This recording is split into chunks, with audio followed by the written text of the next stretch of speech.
फिदा हुसैन मोड़ के समीप एक मैरिज हॉल में जन मुक्ति आंदोलन के द्वारा एक दिवसीय विचार गोष्ठी का आयोजन किया गया। रविवार की दोपहर जहानाबाद शहर के फिदा हुसैन रोड स्थित एक मैरिज हॉल में जन मुक्ति आंदोलन के द्वारा लोकसभा चुनाव 2024 के आम चुनाव और चुनावी ब्रांड के गोरख धंधे विषय पर एक दिवसीय विचार गोष्ठी का आयोजन किया गया। विचार गोष्ठी में जन मुक्ति आंदोलन के वरिष्ठ वक्ता, सामाजिक कार्यकर्ता एवं नेता शामिल हुए।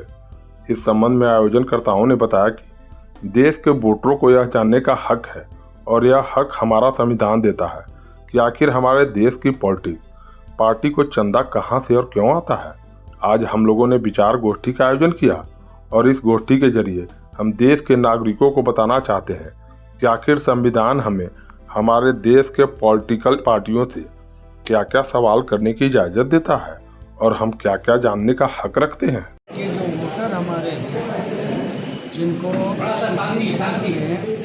चुनावी बॉन्ड के मामले में वो साफ शब्दों में कहा कि वोटर्स को ये जानने का हक है कि जो पॉलिटिकल पार्टीज़ हमारे देश में हैं उनका चंदा कहाँ से मिलता है और क्यों मिलता है, इसको जानने का हक है।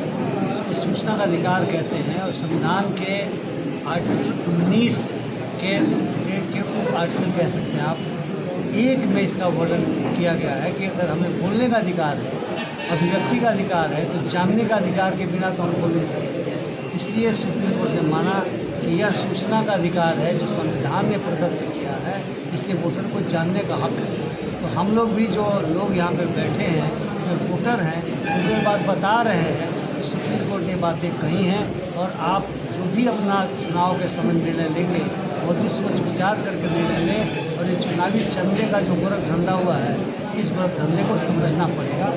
हमारे साथ हमारे बहुत सारे सामाजिक कार्यकर्तागण हैं और ये भी अपनी बातों को बताएंगे। और हमने केवल संवैधानिक पहलुओं की चर्चा की, जो कोर्ट ने कहा उसकी चर्चा की और ये चर्चा करके लोगों को शिक्षित करने का प्रयास किया।